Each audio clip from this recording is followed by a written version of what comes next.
because we have a great guest tonight. I was reading her bio, which is like 4 pages long, and I'm like, my first question to be for her is, when is she going to run for president? Because I had no idea.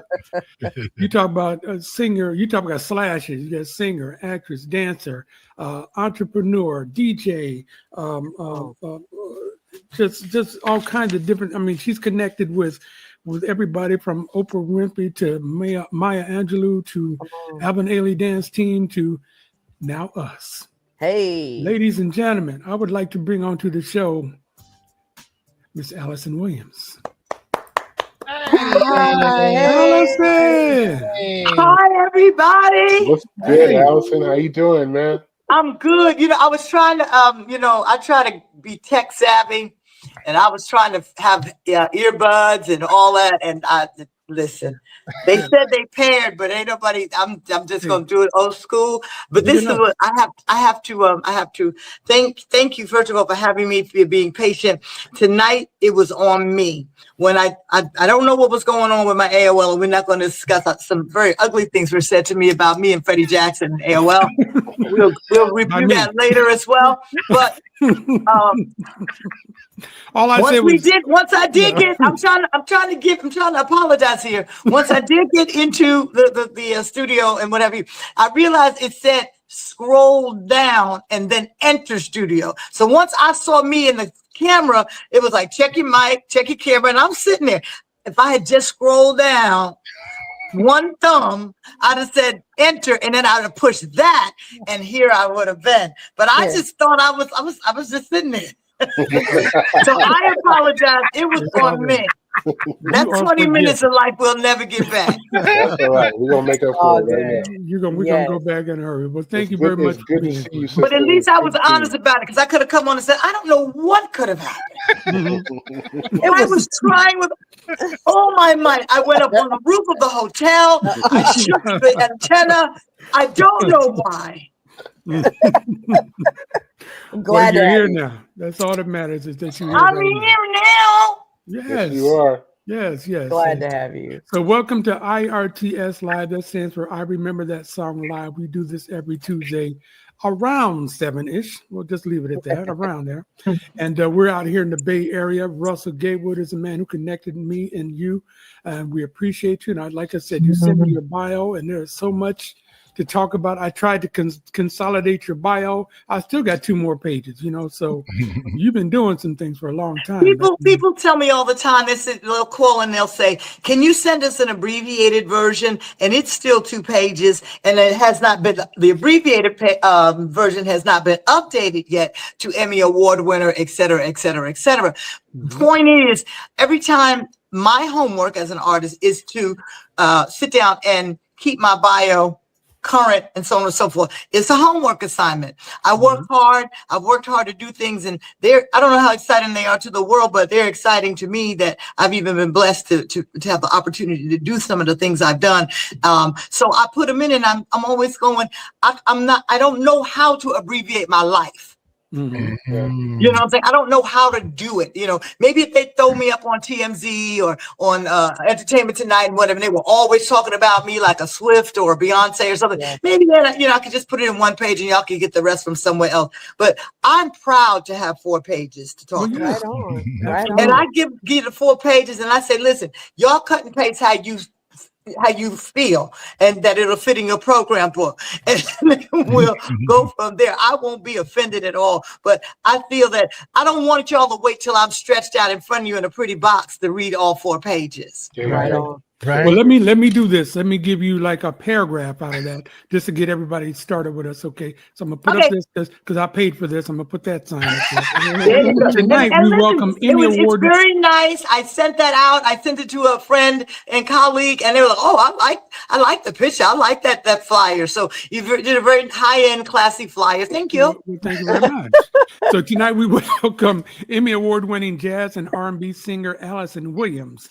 Her bio is long and filled with highlights like her first album, Raw, being on the Billboard charts for 67 weeks. It produced her signature song, Just Call My Name. Her learning dance from Arthur Marshall and Alvin Ailey. Her college experiences with Ruby Dee and Ossie Davis. Her work as the hook girl for rap and hip hop songs. Her work as an actress on Broadway. Her radio show Love Notes with Allison Williams that she hosts on WHCR 90.3 FM, the voice of Harlem, every Tuesday. She's with us here tonight. Once again, Allison Williams, and there's a whole lot more to talk about. We're going to start with that. Okay? Thank you so much for that wonderful rundown and the classy flyer. I'm glad everyone likes it. I hope they're tuning in. Shout out to Dennis Carr in Connecticut for approving the flyer. There we go. Thank you, Dennis. Hey, listen, I'm so glad. I'm glad to be here with you. I love doing podcasts and radio interviews and all forms of press that support artists and what have you. But I remember that song for me speaks into the fact that you all are keeping the legacy of music together. Yes, right. You celebrate the legacy of music, whether you remember a song from last week or last year or 10 or 20 years ago. And I appreciate that because I got some songs from way back, and I appreciate when folks appreciate them. And I know there's people out there who appreciate it all. Yes, ma'am. All of the whole concept of the show is me and my friends sitting around talking about music and what it means to us. And so we'll just play something from the past. We all got a different version of what we were doing at the time. And we still, like we said, we celebrate you. In the email I sent you, there's no gossip, there's no BS. We're here to make you look better because you already look good, okay? TJ Flash. There you go. Give it. So I got to get my girl Ryan Nicole to introduce to say hello to all the audience out there. So Ryan, are you about ready? We did that. I'm ready, but we did that. We covered it. Okay, Yeah. So people should be putting their names and their places in the chat just to remind people now that the lovely Miss Allison Williams is here. Say hi to Allison by letting us know who you are. And putting your location in the chat. That is city, state, wherever you are. So here we go. Emmanuel Briggs from San Jose crew. California. All right. Yeah. Let us all. Ryan. Hey, Allison. I'm so glad to see there's a lady on the team. There Girl power. Right on. Absolutely. All right. So listen, what we're gonna do, we're gonna start with one of your songs and just kind of let the conversation go from there. Like I said, there's a lot to talk about with you, and we're gonna get all the plugs in that we can for you, and just make you another $12.58 tomorrow morning when you wake up. So, you have it. Okay, Flash, go ahead and kick this off, bro. Just call my name and I'll come running. Just call my name and I'll come running.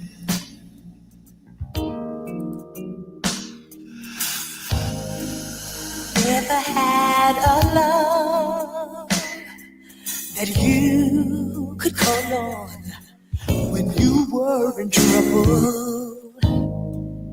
Ever had a love who comes to you on the double. There's no need to look no further. I'm waiting here for you. Just call my name. That is from your very first album, Raw, which I mentioned earlier was on the charts for 67 weeks. Woo. Tell us why that song is still as beautiful as it was when you put it out. I think, in my opinion, I think that the reason the song has stood the test of time and what we consider an evergreen song is that the lyric content speaks into not only, it's a love song, it's a ballad, we get it, but it's not just about a man or a woman. It can be your parents, it could be your grandparents, your aunts and uncles, your cousins, your good friends that you ran up and down the street until the street lights came on with, the good friend that you made for life when you went to college, a co-worker. It can be your neighbor, everybody at some point needs to call on someone. Mm-hmm. Big facts. And we all like to think, if we're human beings, that we can be a person that can be called upon if you need a shoulder or an ear. So the words speak to a universal statement, you know, and for me, the biggest statement is you just call his name, Jesus, he'll come running. He ain't got to run. He's already there. Right on. So I think the song has that kind of thing that washes over the listener, and they're not even aware of all of those different elements that are going on. It also was a song that was created in the studio with live musicians, and live music being played by human beings through instruments washes over you sonically and in a different energy vibration as well. So the music, it's music. It's a beautiful song, and it's still beautiful because it's music. Right on. Right on. It's got music in it. It's made of music. It has musicality. It has lyrical content. It sounds good. Right on. Somebody thought about it. You know what I'm saying? All of that. Everything. And when you play it up next to what's being offered right now, it gives you a choice. So that's why it sounds good, because you ain't heard nothing like it in a long time. That's real. That's real. Now, who put the pen to that? Who wrote that? You would ask me hold on, wait a minute. Okay. The brain doesn't always work, and I knew I was supposed to write it down. And I know his name, I just can't call it. But before the end of the interview, I guarantee. We got folks in the chat going to tell us in about 20 seconds.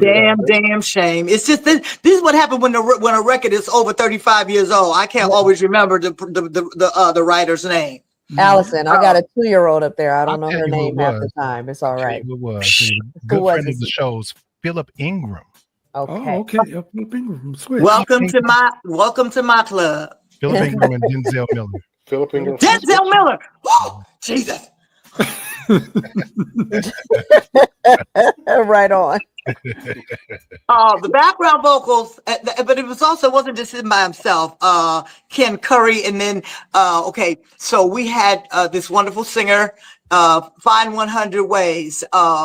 James Ingram. James Ingram's brother. That's Philip Ingram. Philip Ingram wrote and did all those background parts, and then brought me in, and I did a little something here and there. But it's just the most delicious song. If you had been in the studio when I heard it, where it wasn't even my song. Denzel had become the golden child, and they had flown him in from New York, and he had been playing all of the Broadway shows in New York and was just doing everything. And so they brought him out to LA, and he got to working with all these different producers and Quincy Jones, and these labels were just, he lived in the studio. And I had driven across country in a Volkswagen Beetle. And he said, Allison, I want to see you while you're here, because we're New York friends, you know.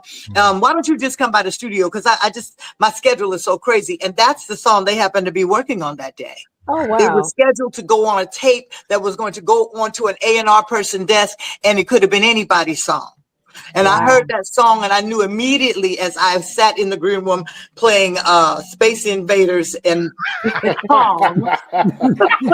She said Pong. If you're a certain age, you know Space Invaders and Pong. And I knew that was my song. So I said, I don't know what you and Russell Simmons got to do, two boys from Queens, but I need this song. And as God would have in his celestial choreography, before we left the studio that day, Denzel said to me, Allison, I want you to come in here and put a female version on it, because James's brother, Philip, he had been singing, as it was a demo, he had been singing the lead. And they said, go in and sing, the song. And I went in and I sang it in one take. Oh, wow. And it got really quiet, and they pushed the talk button, and Denzel said to me, he said, Allison, are you in love? I said, no, not that I know of. I said, well, is there anybody that you're liking, admiring from afar, you wish you could be with, or whatever? And I said, no, not at this moment. And he said, well, how did you know how to sing the song like that? Wow. I said, I've been listening to it for 8 hours, and I knew it was my song. So I knew. So you might have been thinking about having me come in and sing it. I was thinking about singing it. Hello. Right. Hello. So they did whatever they had to do. They got it together. They did the paperwork, and Just Call My Name became my song. All right. So basically, I was A&Ring myself and I love it. being the artist and traveling 3,000 miles to go find the perfect song and all of those things. I recorded Just Call My Name 2 times. I sang it that day. 3 times. I sang it that day. Denzel was brought to New York and called all the wonderful musicians that he asked to work on this piece. And then the night of the time I sang it in New York in the studio, I went home. Always go home around 3 or 4 in the morning because you've been there all night singing and mixing and so on and so forth. And then just as the sun came up, I got a call from the studio. Hi, we're looking for Russell. I said, well, you won't find him here. I live in the Bronx. He lives over there around the corner from y'all in the village. Like, what's going on? Oh, nothing. We just need to find him. So I hang up the phone and I'm going, now what has happened that they are looking for Russell at 5 in the morning and, calling all over, including my house. And then I found out the next day, the intern that was working with the engineer erased the first verse. Oh. You mean the ex-engineer? Right, the ex-intern. Who then moved on to another business. So now mind you, Denzel's on his way back to California. So it's a whole big brouhaha because he got to come back to splice and make it happen. And I had to sing the one verse again. So that would have made the third time. Because things we were doing analog recording then, so it's a different thing. Yeah. And so with the track was good, but the vocal we wanted it right. Then Leo was mad because Leo thought that Denzel was trying to play a game. Look, it got erased. What you think? Right. We made this up. Wow. Look for that So it was a big brouhaha, but at the end of the day, it produced one of the most magical and wonderful songs for not only for a person to listen to, but for my career, it's allowed me to walk in every room that I ever could have thought that I wanted to walk into. And I'm so glad that God made that the song that I would call my signature song, that would be synonymous with Alyson Williams. A lot of people have a lot of other songs and more studio records. I have that. That's an important record. Right on. Now, a little bit off of that intern. Welcome to Good Burger, home of the burger. I think we actually kept him on. I think I might have begged him to, so he could have a reprise because it was an accident. It happens. We were able to fix it. Hey, I don't think right. This big red button. What is this? I like to think that he knew what the red button was for, but he put his butt up against something else. Oh man. Maybe he was, I don't know. Yeah, he don't know what he was doing. He don't know what Poor he was baby. doing. Poor baby. He was probably at the very end at the roach and it burned his finger and he dropped it. And he went to pick it up. And when he went to pick it up, his butt hit a button on the console. It could be anything. That's exactly it. Right Any there. kind of shenanigan it could have been. In case you did not know anybody, Alyson is from New York. I'm from Harlem, y'all. Hey, represent. There's a difference, right? Yes. So, you better believe it. Okay. Shake, Harlem shake. Speaking of You Gotta Believe, I wonder if your listeners know. Now, You Gotta Believe is a title of a song that was done by Love Bug Starsky. Yes, a Harlem born and bred rapper, MC, yada yada guy. And back in the day, before I had my solo deal with Def Jam, I was a hook girl. Okay. Not to be confused with a hooker. Yeah. Girl. Make it plain. Make it plain. Y'all get out of my business. I'm just saying. Were you saying so Sharky had this song called You Gotta Believe. It was a big song. And then there was a few other songs like Do the Right Thing and games people play and games females play and fat boys and fat boys are back. And what else? If I rule the world, I love all the girls. Yes. Way before Lauryn Hill. And then, of course, we're playing basketball. Mm-hmm. We love that basketball. So I wanted your listeners to know that is how I earn my street creds. I am the vocalist and part arranger, co-arranger on all of those songs. Hook girl. From the rap, quote unquote, hip hop era. Right. Before we had hip hop, when it was just rap. That's what I did. I love it. And that's how I met Russell. I was doing all of those hooks on records that Curtis had produced, Curtis Blow. Curtis was being managed by Russell. He introduced me to Russell, and the rest was history, or as I say, herstory. That Russell? This Russell. That Russell Simmons. The other Russell. Allison, let me. You done jumped to 3 pages of my interview questions and said, hold on.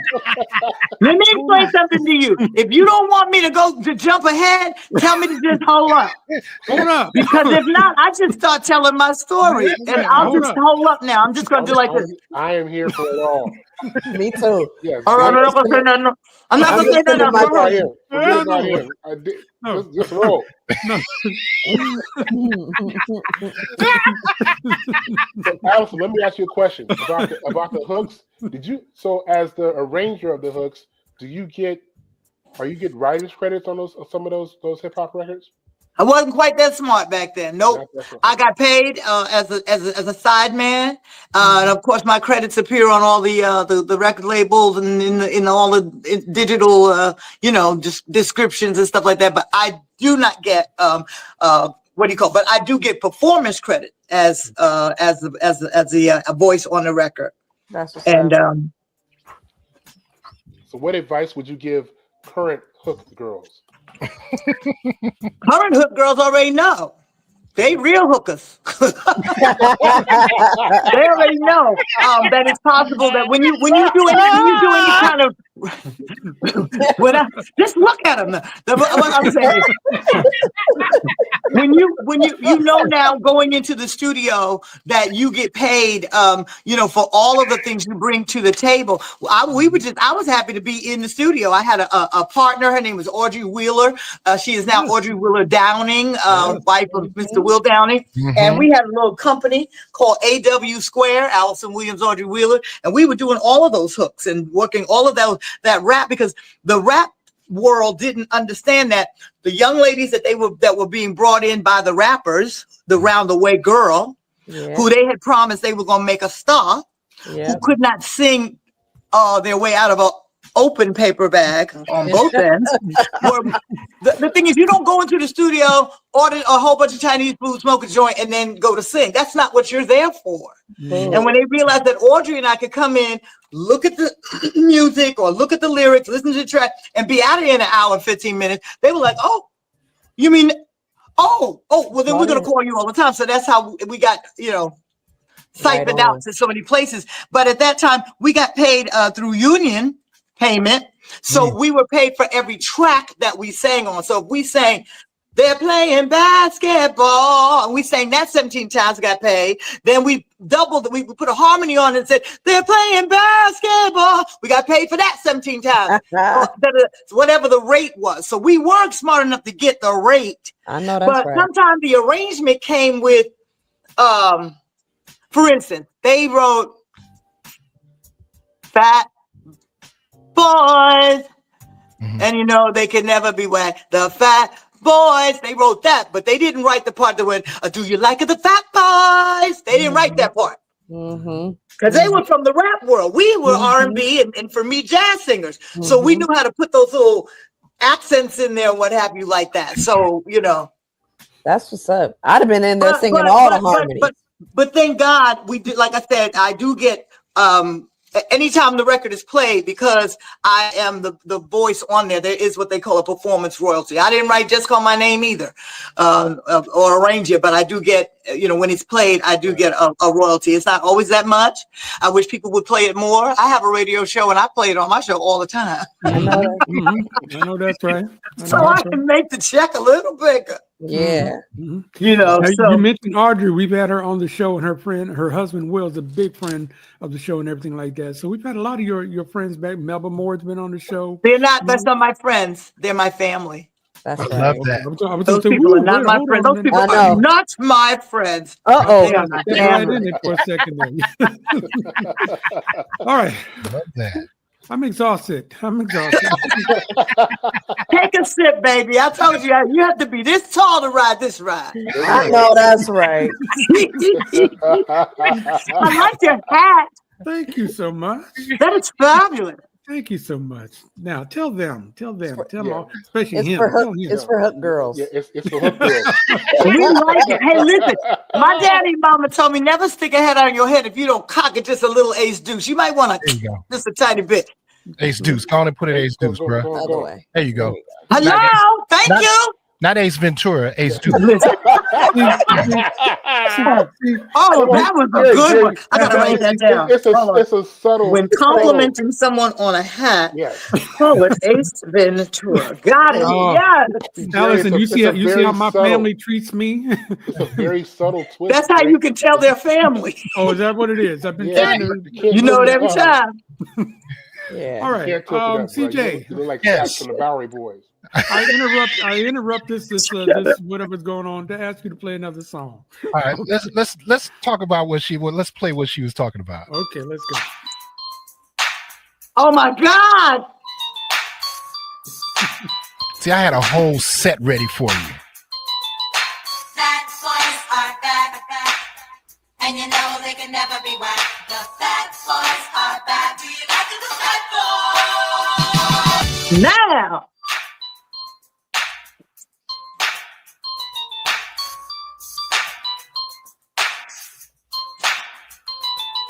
You gotta believe.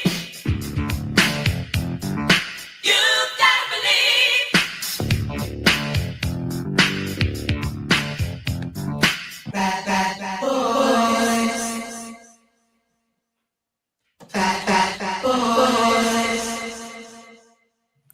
If I rule the world, I love all the girls. Wear diamonds and pearls. If I rule the world, they're playing basketball. We love that basketball. They're playing basketball.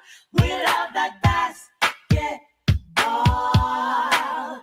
They're playing basketball. We love that basketball. They're playing basketball. There you go. That's the almighty DJ CJ Flash in the mix. Okay, let me say something about DJ CJ Flash in the mix. First of all, Hold on. I am impressed Yes. Thank you. at how quickly you put that seamless mix together. Mhm. Thank you. Thank you. And it is just incredible. I will be calling you. I have some work for you. Oh, And I'll take that. I also, when I sit back and when you listen to it in that context and you realize that is some of what represents your body of work in that genre, and it makes me really full that you will celebrate it for me tonight. Oh, Allison. We're just getting warmed Allison, up. come give us a hug. Get We over are. here. Yes, Get kid. here. Don't crush the hat. Don't crush the hat. Yeah, that's No, that's what I tell you. We were here to celebrate you. We're here to celebrate you. So I'm just glad that you're here with us tonight on IRTS Live. You're watching us wherever you're watching us. If you missed the first part of the show, what the first 20 minutes or so, well, you didn't miss a whole lot. But what 720? how you know? How you know? You don't know. Because I couldn't hear you, so I didn't know what was This going show was on. brilliant before you got on here, bro. Matter of fact, this first 20 minutes is what we're gonna put to the Emmy consideration. You know what? Okay, well, since he's relentless, I'm going to go ahead and all you guys can get all this stuff out your system. I'm going to bring in Dante Scott because, you know, he got something to say every week. What you got to say, Scott. Dante? Come on. Dante starts with, so I ain't the only one who can find out for left turns, but and he said that in the middle of Allison's compliments to me. You know, Oh, and then he said, Wait a minute, I didn't see it. oh, it's nothing. You didn't miss it. Lucius Arms. It's even his typo is funny. Lucius Arms. That's funny. You don't know how funny that is. Lucius No, Arms. I don't know how funny that is. that's So, but, funny. I didn't understand a word I read. it's okay. It's okay. It's okay. It's Okay. just it's between us. It's a personal thing on our side. Of here. So Oh, I had to let him get it out of his system so he'll stop and just He's pay not attention gonna to the ever rest of the stop. show. It's a wrap. Yeah. You've had your moment, so pay attention to the rest Listen, of the there's some people in the world, you just got to let them go on ahead, you know. The And, audience you loves know. Jerry. The audience loves Jerry. Like that's family. it. Yeah, I like can't, family. you know, and Jerry, thanks for chiming in. Trying to just got to defend myself, you know. So, you know, this person here, Delia Lewis, said that she loves you. I'm assuming that she, yes, loves you, and she's been a hook girl before too. You know that name? Delia Lewis, I do not. Okay. So, Delia, tell us what you've been a hook girl for. What I you don't been know singing? if it's Dalia. No, I think it's Diiee. Yeah. Delia. Woo! You know that last guy though, Jerry. I thought my glasses were failing me. When I read that young lady's text, it was clearly a sentence. It actually says, "Love you, Allison. I've been a hook girl for before too." When I read that other one, I couldn't. I thought I was looking at an eye test. Thank you. I'm so glad you know. Take that, Dante Scott. Oh my God! I thought I was looking at an eye chart horizontal. Okay, sorry. We can let him go now. I'm good. I'm good. Okay. Well, I we're gonna hope give some you. other We're people gonna give chime you. in. We're gonna give you one more from Dante because, like I said, he got it out of his system, so he's Come back. on. He says that he loves you, and he still got the 12-inch of raw. Thank you very much. I thank you. Thank you very much. The 12-inch. Okay. So I Miss saw that. Lewis, That was clear. Miss Lewis is in Detroit. She's upstairs, Russ. Everybody's in Detroit. Wow. And you know what? It's not funny. I used to live in Detroit from 1989, 90 to 1994. Wow. Okay.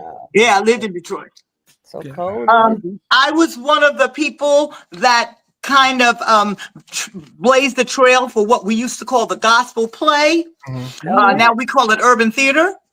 This was prior to Tyler Perry. As a matter of fact, I'm sure when Tyler was sleeping in the car, he was saving his coins and coming to see plays produced by a man named Michael Matthews, who is the godfather of the gospel stage play. Yep.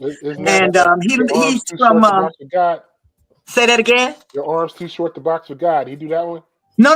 That was Vinette Carroll. Okay. He did the shows that traveled across the country. Before we only had Gospel at Colonus, When Hell Freezes Over Our Skate, and Arms Too Short to Box with God. And of course, we had Mama I Want to Sing, which had a residency on Fifth Avenue for 1,000 years.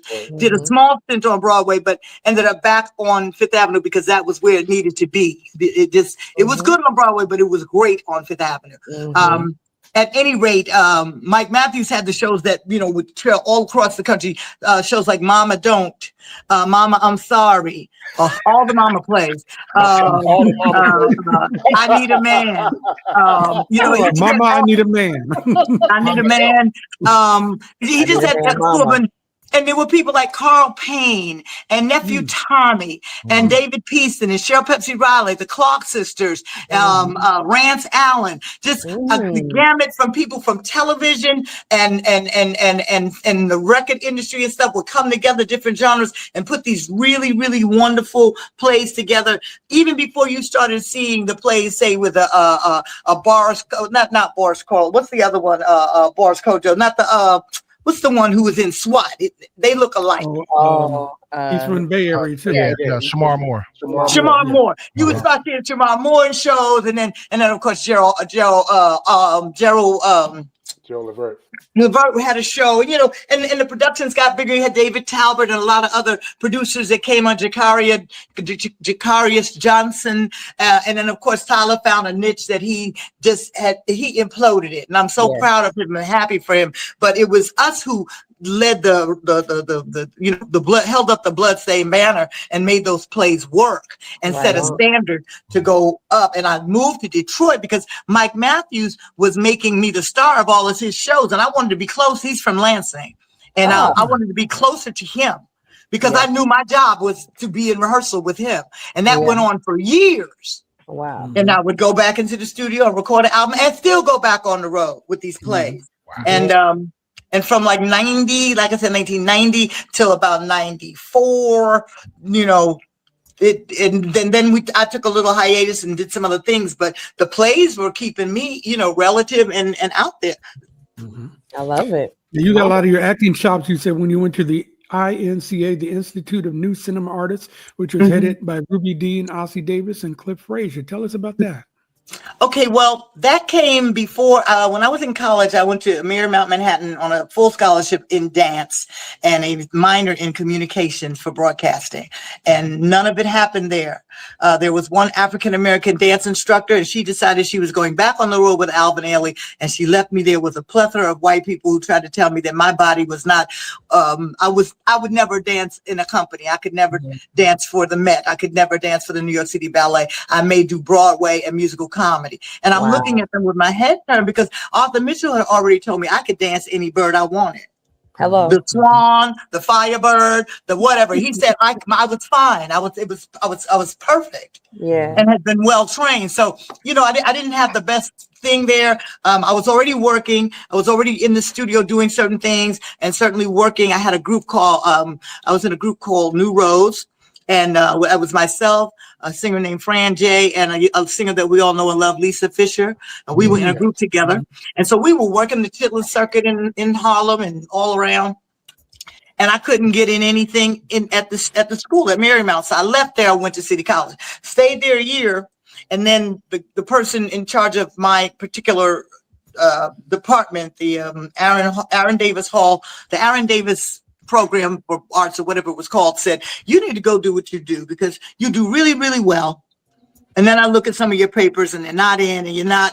And he said, every time that happens, I just go to the Village Voice. For those who don't know, the Village Voice is a newspaper that used to go to find out what was going on and where in New York. And he would go to Village Voice and he said he turned the pages until he found my name. And then he understood, okay, Allison's back at work or she's doing what she's doing. He said, I think we're very happy to have you here. Well, we don't know why you're not on the road or in Vegas doing whatever you do, but you need to go. And when you come back, I guarantee you, they will give you the paper. There are things that you can learn in here that you can't learn out there, but there are things that you can learn out here we can't teach you in here. So you need to go. So I left and I went to this program called INCA, the Institute of New Cinema Artists.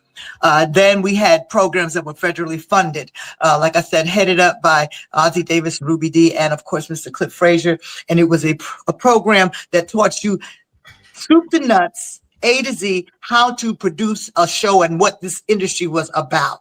So we as the students would be instructed by people who would come in from Quincy, from Nona Hendricks, from the list goes on and on. They were able to pull these people and bring them in and help us to learn what we needed to know about the industry. I just named the two that were in my head. And we had a film division as well.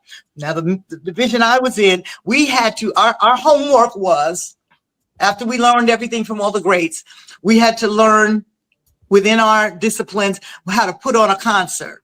So that meant we had to scout out a location, get a permit, get the police department involved.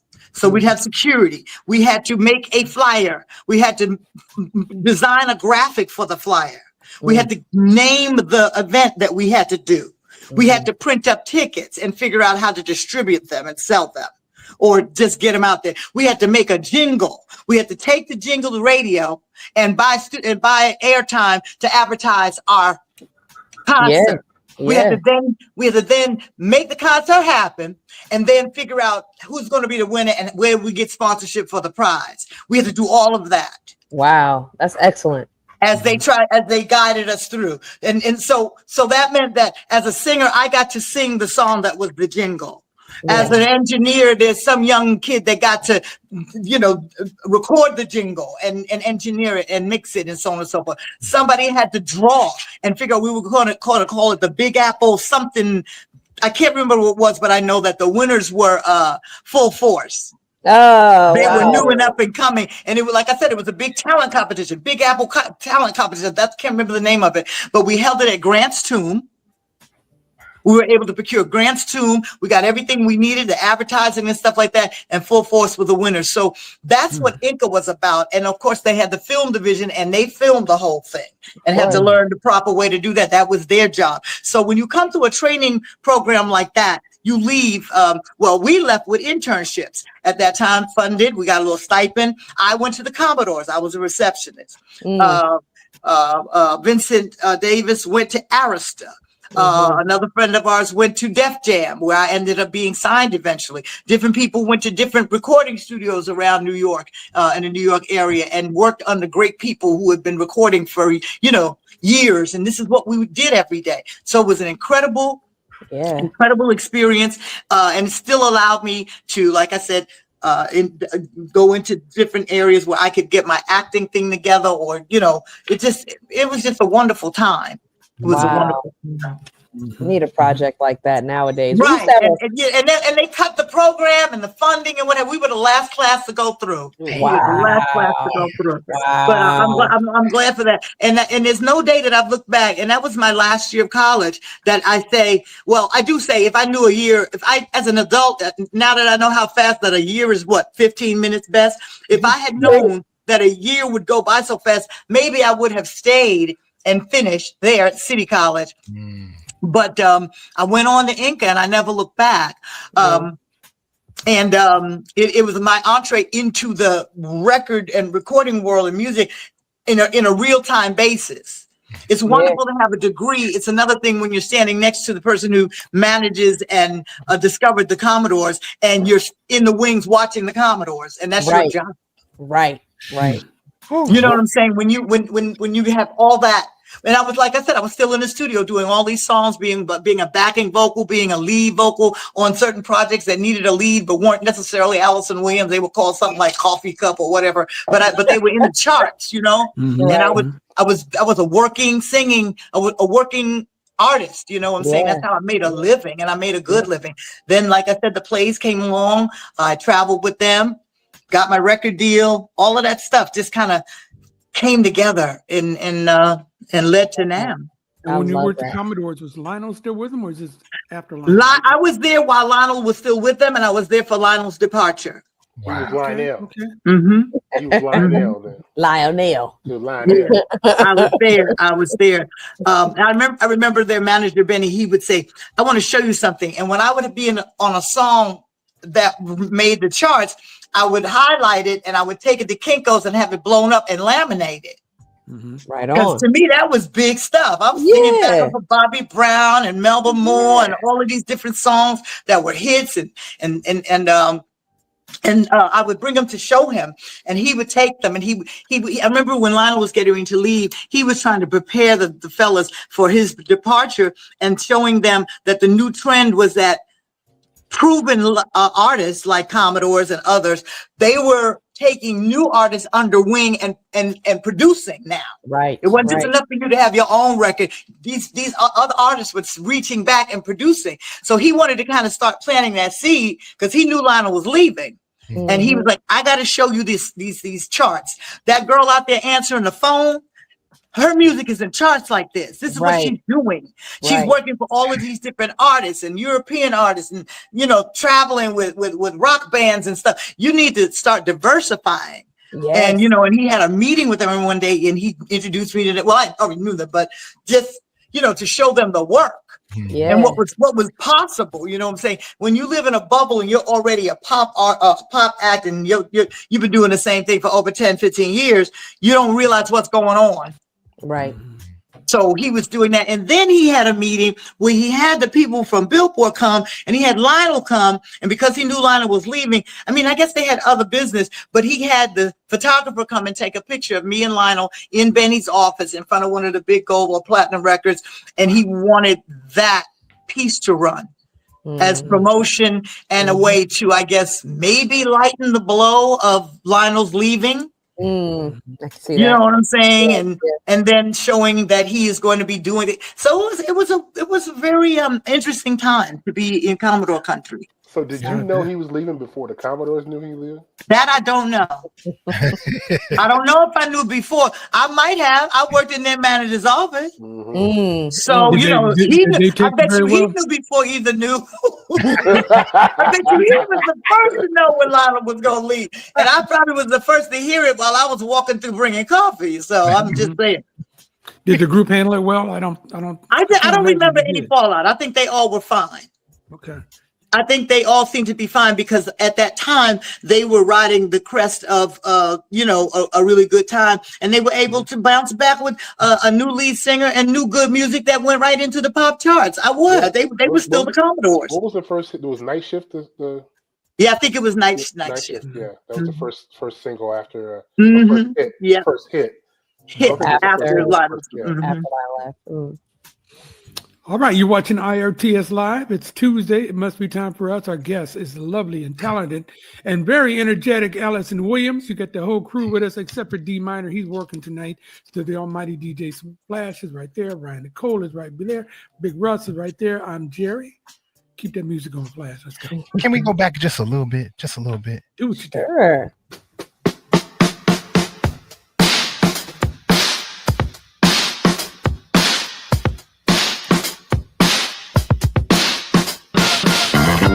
I want action. Show me, baby. I need action. I got no time to lose.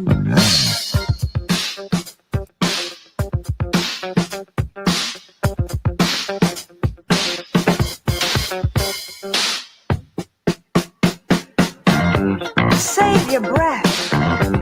Don't say a word. You can't tell me nothing I ain't already heard. Sweet promises and lofty praise. No, I don't want my consciousness raised. No, I don't want to tell you my side. Don't want to hear that you think I'm fine. I got eyes, and I'd like to. You gotta jump to the chorus, Flash. You gotta jump to the chorus. Yeah, come on, it's coming. I want action. I'm a lady on the move. I need action. I've got no time to lose. I like action. And if you try it my way, I love you more than anyone.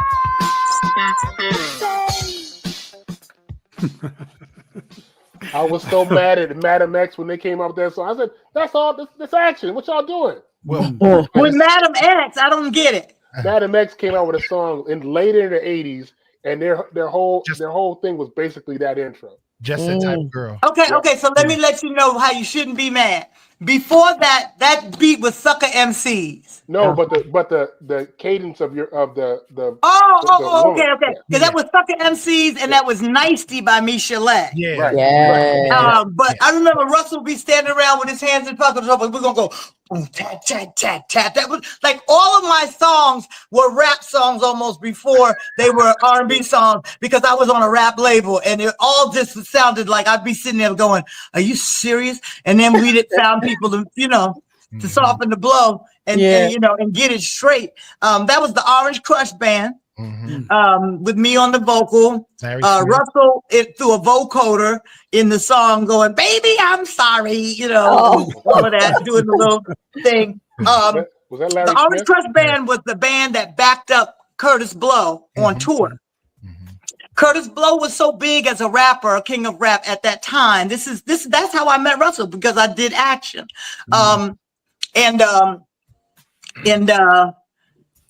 Matter of fact, I was responsible for helping Curtis get on tour with the Commodores. So that exposed him to a whole nother situation. I used to take Curtis with me to places like the Cellar and McHale's. He had no idea that he had an adult audience that was so in tune to him and what have you. And in turn, like I said, he would take me to the Disco Fever and introduce me to, Cool Herc and African Bambaataa and the Zulu Nation and KRS-One and all of that.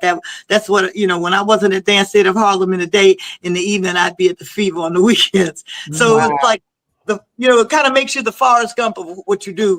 What I loved about action was I got called into the studio with Larry Smith and Russell, and they were doing this song, and they had another girl there who could not sing to their satisfaction, and they got tired of her and how many hours. And I don't remember who it was, but there was a good cop and a bad cop, and one was like, "Okay, but just be gentle," and the other one's like, "No, Allison, just go in there and sing." And so I went and sang the song, and they kept it, and that was my introduction to Russell. Wow. Was after doing, that was after I met him. That's what they put me on. So Curtis was so big, he had his own band on the road. That was unheard of for a rapper to have a band and be on the road, especially with the likes of the Commodores. And it just goes to show you, that track has been used for so many other artists and what have you. And that's me. That had to have been a time, Allison, just to be everything you explained just now sounds like the heyday. You were at Dance Theater of Harlem in the daytime. You'd be at Disco Fever or the Cellar at night, running around. Yeah, or running around with the architects of hip hop. That is phenomenal. Let me tell you something. I ran so hard, I'm so tired now. That's why people are going, why you always want to take a nap? I said, because I missed all my sleep. I was 15 places at the same time. But I mean, it was what I was supposed to be doing. And at a time when I had the energy and the wherewithal to make those kind of moves and to be everywhere at one time and to make good of it. It wasn't like I was everywhere at one time and didn't come out with something. Right. You know what I'm saying? I built a career with it, and I'm really and it's a real diverse story. You know what I'm saying? It's interesting, and I can't wait for the book and the biopic. I can't either. That's what we're going for. Who's going to play you? Who's going to play you in the movie? I don't know. In some point, I'm going to be in there somewhere. I might just do cameos throughout as different people. Like I might be the lady who run the laundromat and runs and gives the numbers. Her brother, he runs the numbers and she runs the laundromat. But you come in there, put your numbers in. I might be one of them older ladies that was one of the bartenders at one of the bars I worked in. I might be her. I might be an instructor at Dance Theater of Harlem with a stick like Debbie Allen telling them, dance, damn it. She might be paging Mr. Herman. I think you've given this a little bit of thought then, Alex. Whatever it is, it's going to be good. If you need a screenwriter, you need a screenwriter right here. Yes, Ryan is it. Okay, now. She got you. I don't think there's anything you guys can't do. I got my director hat on today. Okay, now. I like Spike Lee. I love the idea of a female screenwriter. They exist. Here we are. When I met you, Russ, when I met you, I told you, I think I used the term celestial choreography because there's it's no happenstance and no just, by, circumstance that we are put in each other's paths. Mm-hmm. We were put in each other's paths to come to this moment and beyond. Yeah, right. Because we didn't know each other from a can of paint when we met. Nope, not at all. And we hung out all day. And we hung out and had a good time. Sure did. Let's not leave that part out. Or do you want to leave it out? I don't know. Yeah. How's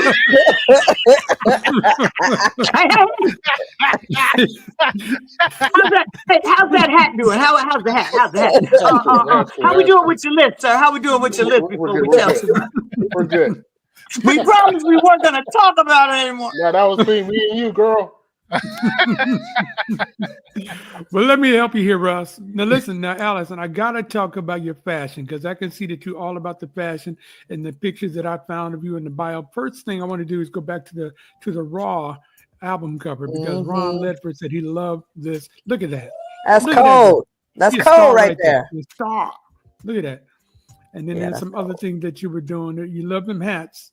Your girl, you were good friends with Phyllis Hyman too, right? Yes, indeed. We're gonna talk about her later. I'm just gonna flip through some of these covers and let. Well, I haven't seen that one in a long time. That one I haven't seen in a long time. The next one, nope. The one go forward. That one, that's Will Downing's work. Will Downing is an amateur, quote unquote, amateur photographer. Yes, he has a wonderful coffee table book. If you can get it, you'll really be happy. And I'm going to tell you what the beauty of it is. Not only does he know what to do through the lens, but because he is who he is and travels where he travels, he always has the greatest advantage point to get the greatest artists doing the greatest things. So imagine being able to film a shaka from right there in the wing or right down there at the edge of the stage, or backstage in a quiet moment. He can get all of that because he has access to all those spaces. He's and he like I said, he worked on that CD for me and did all of my camera work. What's that? That guy right there and will do the same thing. Yeah. Oh my God. I like to say that Russell had the view from the DJ booth. That's going to be his coffee table book, the view from the DJ booth. And he's got some shots. Matter of fact, wait a minute. Hold on. He got this shot that he did of you. Boom. Yeah. Look at that. See? Wow. Yeah. Wait a minute. Don't take it down yet. I want to see it. Wow. Okay. You gonna send that to me, or did you? I'll email it to you. Wonderful. You'll never get my email. Hold on. Let me, you know what? We were doing so well. Her and Freddie Jackson, the only people on AOL. Listen, me and Freddie Jackson together are coming to your house. Say it again. Come on, Cletus. Say it again. Say it again. We feeling froggy. We've been the lead. Well, let me show a couple more pictures as I change the station again. But you want beautiful shots. Like, look at that one right there. Oh yeah, that's look cool. at that one right there. Come on. Oh, thank you. That's one of my favorites. This one right here. Look at you. Yes. Oh, that's what y'all made your flyer out of. Yes. Come on, legs. Come on, legs. Hi. Yeah. Limber right there. Okay, just It's a limber. You're limber. You know what? It's amazing what men think, isn't it, Ryan? Right. How y'all get limber out of that? Right. Not beautiful, not stylish. But boy, she sure can wrap them legs around. She can wrap them legs and balance on a tongue. I did not say anything. Oh. No, you said it. Hey, that was You didn't Russell have you to were say with it. all day, not me. Come on. Oh, brother.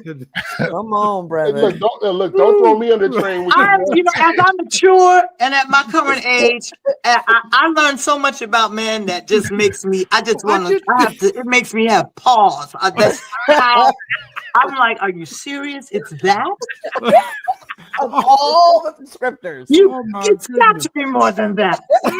And Ryan, you're laughing like you want to fall off the chair because you know I'm right. You are so right. He said limber. He said limber. Limber. Look at her, just limber. How about this picture right here? How about You just can't get the picture. How about that picture right there? All righty then. I can cross all my fingers at the same time. A man that's going to find a physical link. Look at her, just nimble. Look at her. Look at what I can do. Lord. Goodness gracious. Make her stop, Mom. Make her stop, Mom. All right. Dig a hole, brother. Dig a hole. Dig a hole. I swear I didn't. Oh, Lily. Like that. But let's go. Let's get CJ to save you. I'm gonna save you. What were we talking about? We were talking about fashion. high fashion. High fashion. fashion. Here we go. Fashion. High fashion.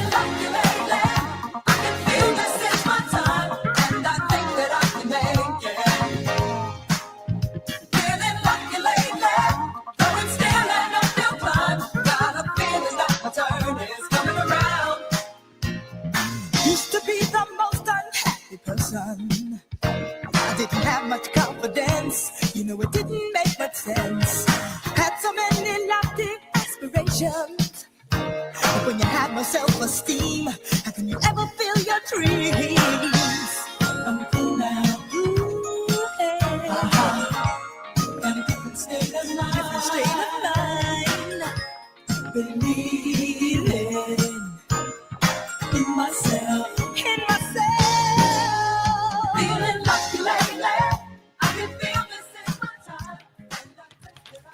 That boy good. I remember that song is the best show ever. CJ Flash, explain yourself.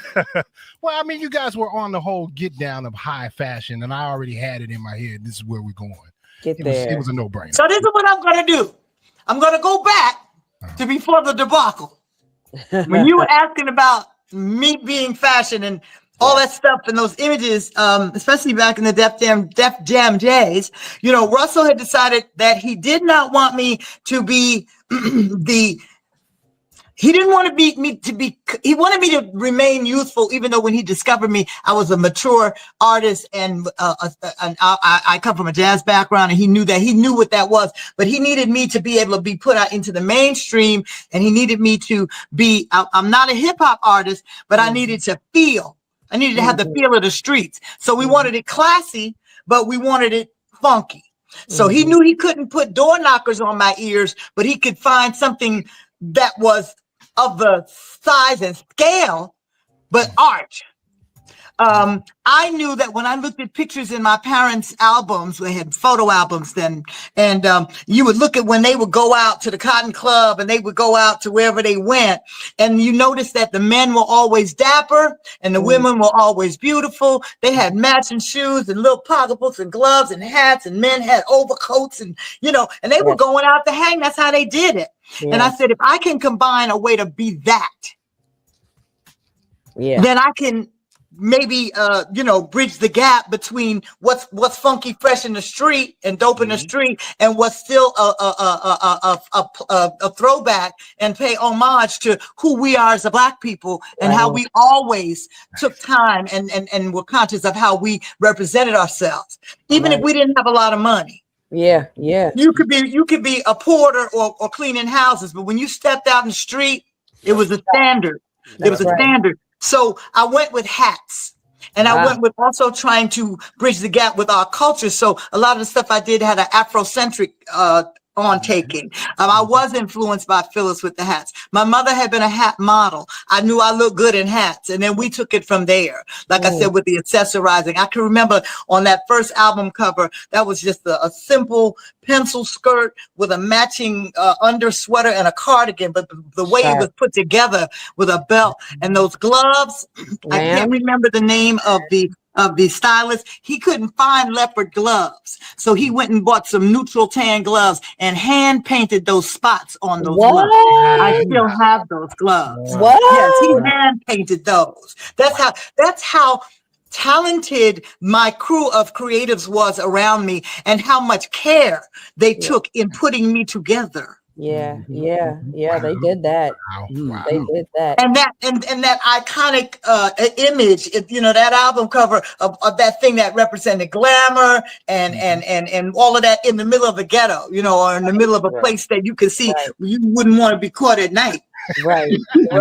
You know. You know, in the city, you know. So I say all that to say that was where the fashion came. Like I said, I was influenced by Phyllis. As a matter of fact, Phyllis used to give me clothes. Phyllis gave me her stylist, her designer, who used to make her clothes. So I had all of that going, and I never really. I don't call myself a fashionista or what have you, but I am always looking to have people around me that know how to put it together, and I know what I won't wear. I know that's right. So, but thank God it's, you know, and as times change and trends change, I think I've been able to come through the test of time and look relative and look fresh and look appropriate.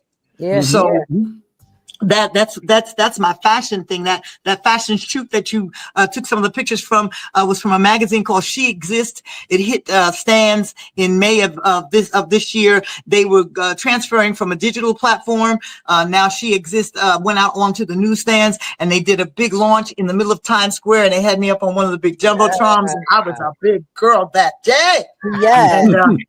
And so if people still want to order She Exists, they can go to their website, She Exists magazine, and what have you, because they sold out. Back to what you said about high fashion in the group. That song, Feeling Lucky Lately, was one of my first projects. While I was still doing all those hooks, I was still a hooker. And there was for those who just joined us just now, what she means is that she sang the hook on songs. There you go. Help them. That's your version of it. And just in case they came in at the limber part and then hooker part, they don't know what's going on. So I just had to what is the show? As the host, I have to clarify. Jerry got a pimp hat on. We don't know what's happening. You know, limber, hookers, pimp hat. You know, it's some different tonight. You know, so now you're all caught up. Please carry on. Sure, as I was saying. There was a trilogy of artists, a trilogy of groups, one called High Fashion, one called BB and Q Band. Are you ready or not? It's only up the street. Remember that? Yeah. And of course, the group Change, whose lead singer was Luther Vandross. We were all produced by one producer named Fred Petrus, and he had us out there, boom, boom, boom. We were doing well. High Fashion was Alyson Williams, Melissa Morgan, and a young man named Eric McClintock out of Detroit.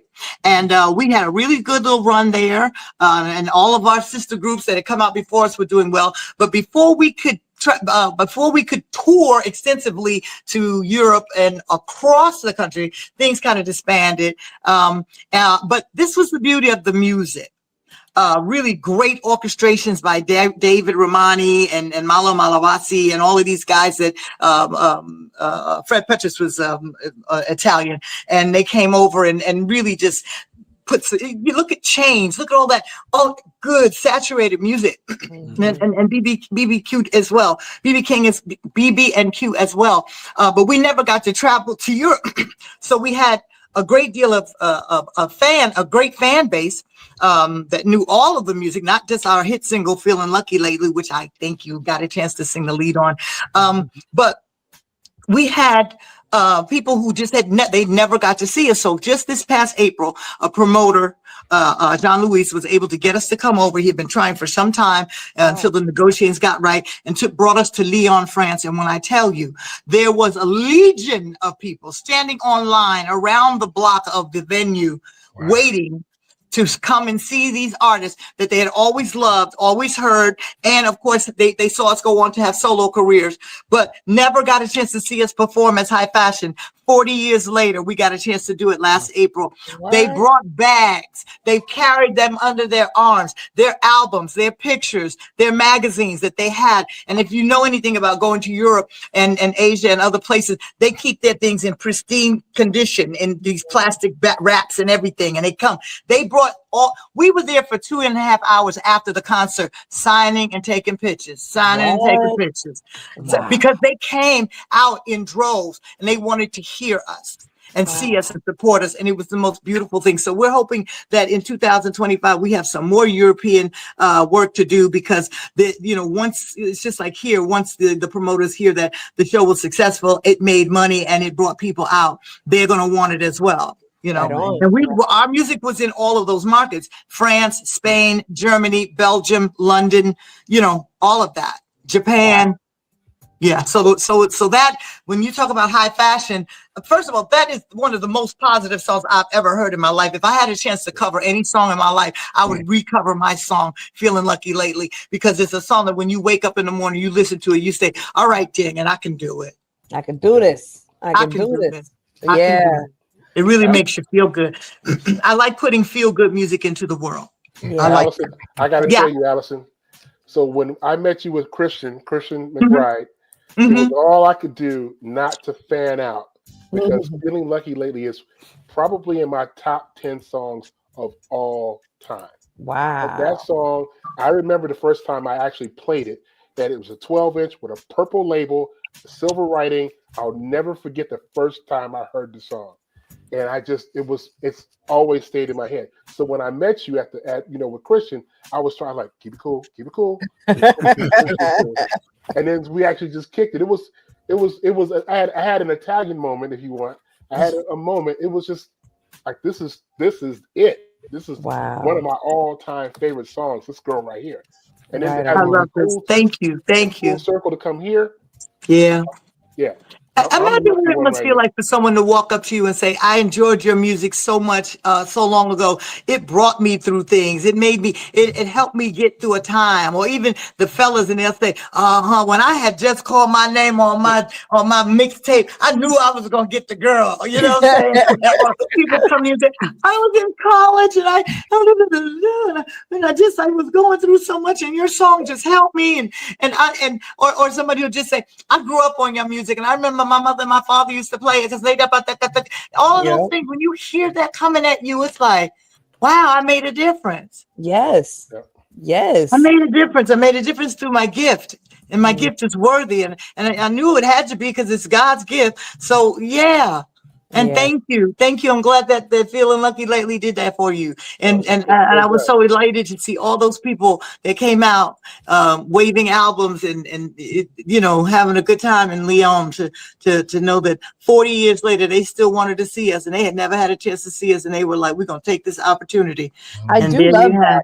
I love that about Europe and that they really deeply appreciate music and for, good music for a long time. They don't throw it away because it's old. They don't let their heroes go because it's from a foregone era or whatever. They hold on and they honor it, and I really, really do appreciate that about them.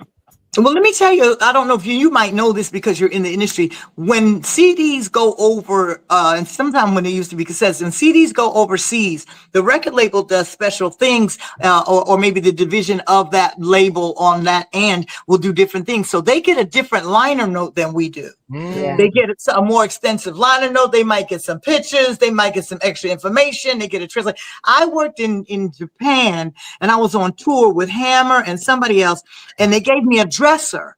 And the woman could speak English, but she was Japanese, and she would watch my show every night, and she wanted to know, I don't understand how you are so energetic, but then you can really sing love songs. And she had to, put the whole thing together because she had a problem with my age.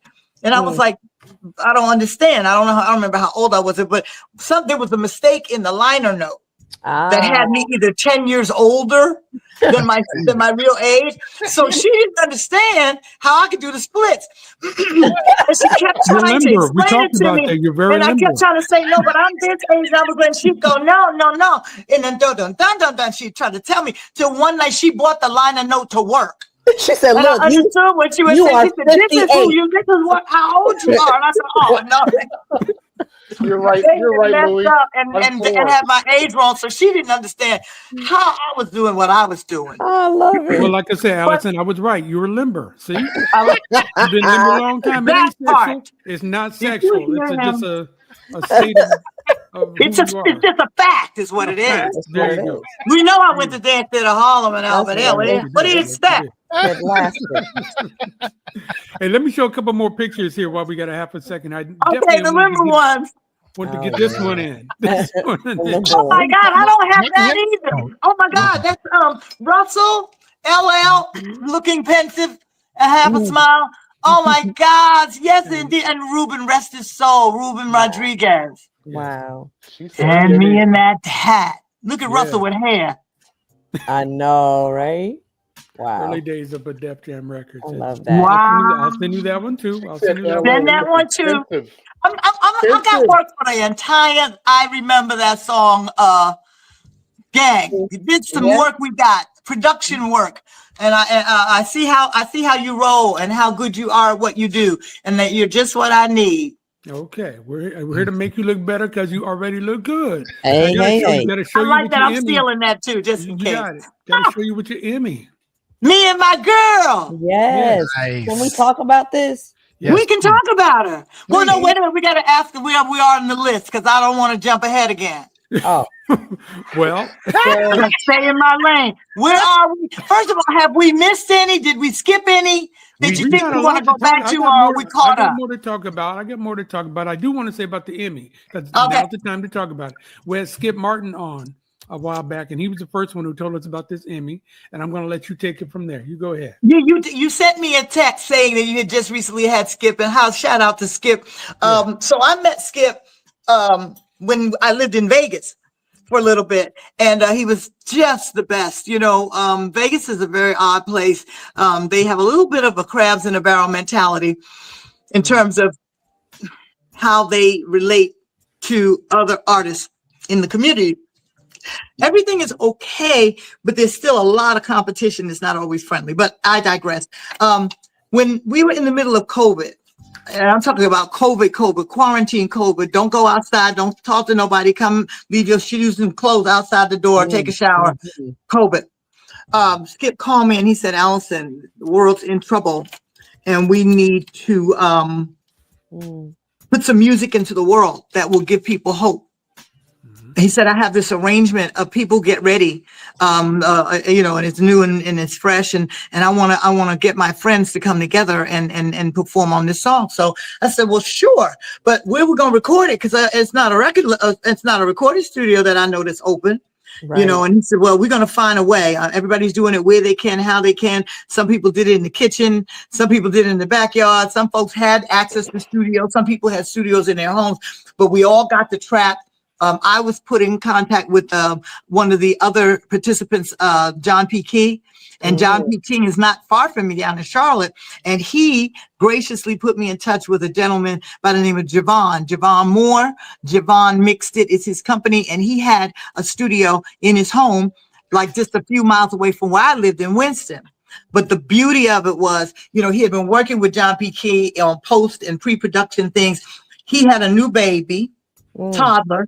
And his girl, and he agreed to allow me to come into his home during COVID to record this. And that's a decision he had to make. Yeah. You know, and I told him I was tested and vaccinated and everything, but he had a baby and he just never met me. So he could have been, Miss Williams, I think you're wonderful, but I just can't do that at this time. Right. But we got it done. We got it done with no consequence. God covered us as he always does. Yes. And, like I said, Skip had gotten people from all over. He had rock and roll singers and country singers from Vegas, and he had John P. Key, and he had Tony Terry, and he had CeCe Peniston, and he had Darkest, and he had me, and he had Stevie Wonder, and he had the group As Yet, and he just called his friends, and we all came together and said yes, not knowing what could happen, not knowing if anything could happen, because why? COVID-19.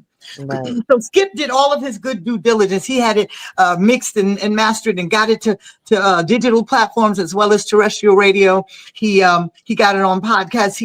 He submitted it for Grammy consideration. He did all kinds of things. And just to make it as real a record as it could be for the time, because why? COVID. We're hopping around, coming out of COVID, trying to survive. Good times. Trying to make $1 out of 15 cents. And all of a sudden we get a call that we've been nominated as a result of partnering the song. Skip and a friend, David Cook, partnered with St. Jude's Hospital for Children. And apparently they used it as a commercial. The Emmys are the organization that salute excellence in television and commercials. Yeah. And we were nominated and won for content and arrangement, best content and arrangement for they call it People Get Ready, the Legends United for St. Jude. Yeah. And that is how we came up with the Emmy. And I believe the reason we won and had favor in God's favor like that is because we didn't do this for any money. Right. We did it for the sake of that, for not going crazy. Right. To stay in our minds that we could really still sing and still get out and do what we do because we had been locked up. Yeah. Yeah. And we did it for the love of the love and for the ideal that Skip had that we need to put something that's hopeful in the world. Yeah. And that's full of love and that can give people a little moment of peace. And we had forgotten. Tony Terry said, I forgot that I even done the damn thing. Right. He said, how can I get the trophy? I just gotta have it, you know. Yeah. So we look at the things that we do and we are rewarded in ways that we never could even imagine. Right. I've been always said that I want to be an EGOT. I want the Emmy, the Grammy, the Oscar, the Tony. Yes. And guess what? I'm gonna have it. I got to eat. I got to eat. And look, okay, so Allison always had another story. You can guarantee this. Real quick, February, I go to Philly to do a jazz club there called South. Gerald Beasley is the face of South, and they have a wonderful little jazz club there, right, and a great restaurant. And my musical director there is Bill Jolly. Bill Jolly wrote, produced, got Emmys of his own. We're at rehearsal, and he has these 2 Emmys on the console. I said, listen, Bill, before I leave, I want to take a picture with the Emmy. He said, sure. We have rehearsal. Of course, I forget to take the picture with them. I told him, I said, I wanted to just do a little post and say, hey, look, everybody, I'm working on my EGOT, just something to be funny. And then, of course, I was going to give him credit for letting me take a picture. But we didn't get to do it. I said, I tell you what, Bill, that was Friday. Saturday, we're going to do the show. I'm going to come by your house on Sunday when I'm leaving Philly. He said, well, I could bring the thing, bring the Emmy to the club. I said, no, don't let it leave home. Leave it there. I'll come. I was determined. The day I didn't have to have a lash nor a lip, I went to his house, half done at least, so I could take this picture with the Emmy, just for the joke of it all. Yes. This is how determined I get. This is February, March, April, May, June. I had my own Emmy. Come on. Never got a chance to do the prank post, but how God works. But I put that into the universe, and God put it right there. 4 months later, I had my own Emmy. I was like, okay. When are you clamoring to go take a picture with a Grammy? Let's get it going. I did it. I did it. Don't think I'm not. Listen, you know how I did it? I said, I don't know how you get it, but I called Regina Bell. I said, Gina, we call each other Ethel Green and Priscilla May Graves. I said, Priscilla May Graves. She said, well, yeah, Ethel. I said, I'm coming to town. I need a favor. She said, what is it? I said, okay. And I'll tell you the whole spiel. She said, you're so stupid. Come by the house before you leave town. And she let me take a picture with her Grammy. Good. Get the Tony in now, line. Now I went to California and worked at the Ebony Repertoire Theater doing my Phyllis Hyman tribute show, and there was a Tony available, and I took a picture with that Tony. I was going to take a picture with George Faison's Tony, but this opportunity came up first. So now I got a picture with what I call a bookmark Oscar. Someone was given an Oscar. It's not a real Oscar, but it is full scale, full weight, and they were given it as a presentation for something they did. So that's my bookmarker, because I know somebody with an Oscar. I just got to get to their house. But I've got those pictures. So and I went to California and laid down next to Melba Moore's star on the Walk of Fame and took pictures with Emmy in front of all of those places. There you go. I'm locking it in there. It's in there. I'm locking it in there. When y'all start to see the posts, y'all are gonna holler. They're gonna say she's out of her mind, and I am. But it's okay. It's okay. This is what I do for my craft. Yes. I love it. Now, you do know somebody with an Oscar, because I know that Oprah Winfrey handpicked you to perform for her students from Africa on the United States College Tour. Now, Oprah's got an Oscar, right? Didn't you have an Oscar? Yes, Oprah's got an Oscar. She handpicked me to perform for her girls at Dr. Maya Angelou's house. Wow. Wow. Where we all sat barefoot. Y'all are too fast. Y'all have got too much information. Y'all are the CIA and FBI. I know. Y'all are spies. Y'all are spies. I don't have all that. Y'all are. You sent me a 4-page bio. I got plenty of work to do. Damn it, you read it. I did read it. Hold on. She said FBI, CIA, MI6.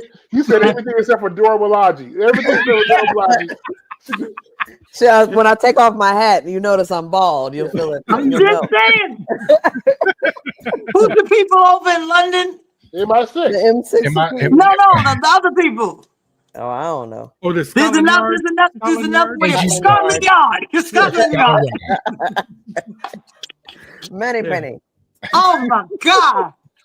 Right. So we all sat cross-legged and barefoot in the library and told jokes and just kiki-ha-ha like girls do. And of course we sat at the feet of Dr. Angelou, and it was just incredible.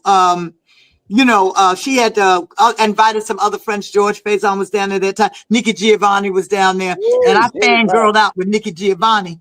And I was telling, I said, everything that I ever did as a promotion or a production in school had the poem Ego Tripping. I did it a cappella. I did it with a record playing behind me. I did it with a drummer playing behind me. I did it with a dance. I did it with, I've done it every time. It is my go-to piece. I love it. It is, and she just said, well, thank you, baby. and went back to her mimosa. So later on in that, this is how those divas do in the morning times. Yeah. They've been doing it a long time. They can handle a lot. Later on that afternoon, we're in the backyard, which has been all tented out, and the girls are there, and George has done a presentation, and there's some other fabulous people, the doctor's friends that have come. And Nikki was not scheduled to get up, but they mentioned her being in the room, and Oprah was there, and so she said, "Come on up, Dr. Giovanni." And you'll have every time you say Dr. Giovanni, you'll hear her go, "It's Mickey." I'm not doing doctor. It's Mickey. It's like she makes a face when she does it, but you're sitting there going, "I'm just gonna call you Mickey Giovanni, Nikki. How am I just gonna do that?" You're Dr. Giovanni. You're Dr. Nikki Giovanni. But anyway, so she gets up, and I'm sitting to the side of the stage on a little stool, and I'm watching her because it's getting ready to go down now. I'm watching Nikki Giovanni get ready to do ego tripping. Come on. And she does it. I was born in the Congo. I walked to the Fertile Crescent and and they built a Sphinx. And then she got stuck and she said, "Hold on, give me a minute." I was born in the Congo. I worked for the Fertile Crescent. And then she said, "Listen, I never signed up for this. I wasn't supposed to perform." And then she looked at me and said, "Well, damn it, you said you did it every day. Help me." I immediately started going, "I was born in the Congo. I walked to the Fertile Crescent. I was only one song." And I got a dance for it too. It was my moment. Yes, it was. I never thought, wait a minute, my eyelashes still. I never thought that I was going to have to help Nikki Giovanni to serve her words. I never thought I'd have to be that for her. You was ready, preparation. Oh, when she said it, but I was rattling so fast, she looked at me and went back to her seat and picked up her mimosa again. And Oprah just came back to the stage and said, "Once again, give it up for Dr. Nikki Giovanni." She said, "It's Nikki." And Oprah didn't let you hold her Oscar after that? Right. I'm just saying, I just got to get to the house. You got to get in the house. I got to get to the house. I know she's hard to catch up with, and I have to watch what my asks are because I know I have some. Dr. Angelou made Oprah Winfrey my sister. And we are sisters because we are daughters of Dr. Angelou, and I'm respectful of her. And I know she watches me from afar because I get notes every once in a while. Hi, Oprah. Hi, Oprah. And what have you. So. Yeah, really. Hi, so Oprah. I think what it is that whenever my ask hold on, hold on, Allison. Oprah, if you'd like to come on the show, we're every Tuesday, but we can do it whatever night you want to. I'm looking right here. Stedman's in the chat room. I see Stedman.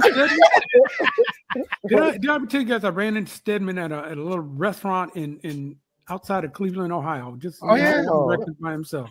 What? Sidebar. Just. That's my wife correcting me.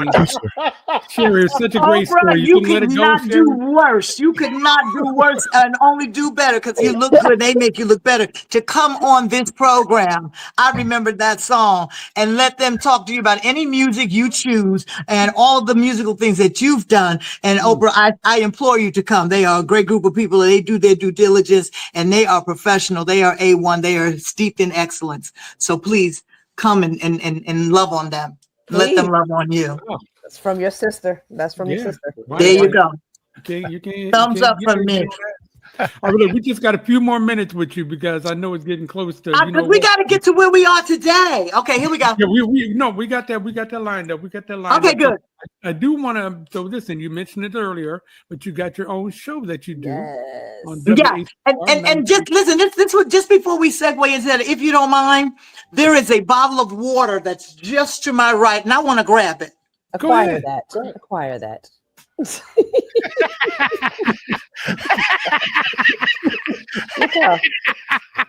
Look how limber she is, Jerry. Yeah, she was. That's a big old bottle of water there. When I tell you what I did last night, you'll know why I need it. Oh boy. I don't want to know. What's happening? CJ, maybe you better play one of them songs, CJ. I'm trying. You know damn well you want to know. I do want to know. Sending you this that you're still mine. And if that Valentine doesn't reach you, it's okay.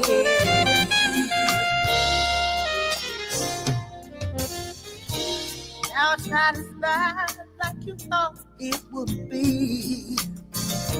Come on, baby, take my heart. I love you still, and I always will be yours,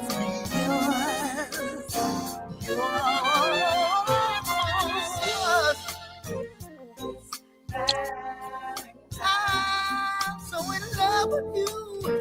Hey,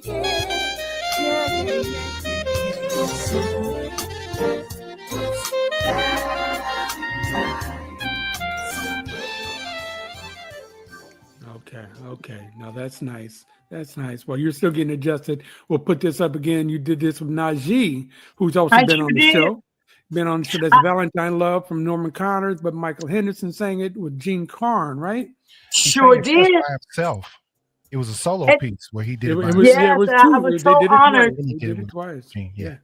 Yeah, I'm so honored. That was another piece that that came out of COVID, and I had no idea. I'm sorry, I had to change my get my water and change my position. What happened was my phone flashed a message that said I was at 15%, and I said, if this phone tries to mess up my my interview with I Remember That Record, I will punch this phone in the face. There you go. I will cut this phone with my knife, and I carry a knife.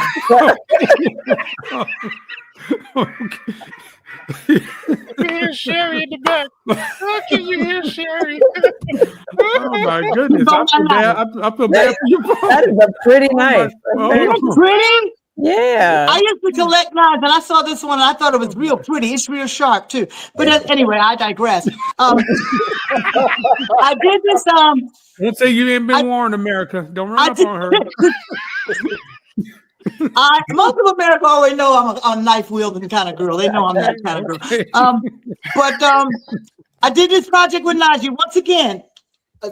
Damn near in the middle of COVID, or well, we knew it couldn't get released until after COVID. So, how do I want to go into this? Yes, everything was going fine. I was living my best life in New York. Had my radio show, WHCR 90.3 FM, the voice of Harlem.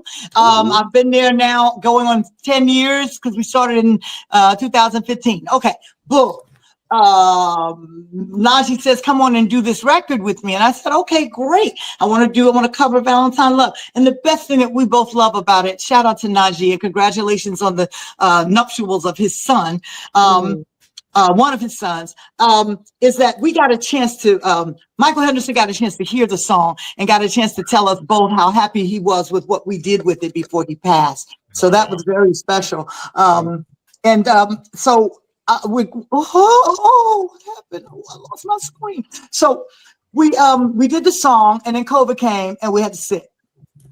I was in New York about to move to Winston-Salem when they shut down New York, and then a day after they shut down the nation. I ended up spending quarantined COVID in Queens, in East Elmhurst. Shout out to my sister friend, Marjorie Clark. And I finally decided that I had to leave because New York had taken a very bad hit from COVID. And I realized if I were going to move, which was my plan anyway, this was going to be the time because New York, the way New York went through and came out of COVID convinced me that the quality of life that I desired was not going to be there. Right. So I left. I got in a truck and drove myself to North Carolina. I was supposed to stay with my other sister friend, Lydia. Shout out to Lydia. Lydia was Dr. Angelou's personal assistant for the last 20 years of her life and 25 years. And so I was going to stay with Lydia while I looked for a place. But that couldn't happen because we still too COVID-y. So I lived in a hotel for 3 months until I found a person that knew a person that knew somebody that knew somebody. And I found an apartment. And I moved into the apartment and everything was pretty good as we came through COVID. And we got to the year 2021, 2022, 2021. I got good right up, came on down through September, October, November. People started coming at me with work a little bit again. And I said, okay. And came to New York, caught COVID. After all that time, got back to Winston-Salem when I knew something was wrong, and the COVID did not play well with my type 2 diabetes, and it sent me into ketoacidosis. And on December 26th of 2021, I went to the hospital because I was too sick. I had to be put on an ambulance. And then when it got there, they said, well, listen, we can get her through COVID because she's been inoculated, but the ketoacidosis will take her out of here. At that point, I went into a coma. I was put on a ventilator for 6 days. And on the 1st of January of 2022, I opened my eyes. What? Wow. They did not know if I was going to. They could not bring me back to breathing on my own. They couldn't take me up. They were looking for my family. And Valerie Simpson called Lydia and said, tell them to play her song in her ear. She'll come back. Wow. And the nurse downloaded the song and played the song, Just Call My Name in My Ears. And I opened my eyes and nodded. Yes, I know who that is. My God. Wow. You can't make this stuff up. And I also want to say to anybody who's ever heard that you can hear and are aware of what's going on when you're in a coma, it is the truth. I knew everything that was going on. I was conscious. I could hear. I knew when I was asleep. I knew when I was awake. I knew that I was going to be okay. Wow. Yeah. I knew when I was out. I knew when I was conscious out of the coma from when I had been what I was experiencing in the coma. I knew what the reality and not reality was. When the nurse came to me and I heard the song, I nodded and opened my eyes. But inside, what I said to her was, of course I know who that is. I'm Allison Williams. That's me. Have you called anybody and told them I'm here? I had to get home. I swear I said exactly that to her. She said, do you know who this is? Do you know who's singing these words? I said, of course I know.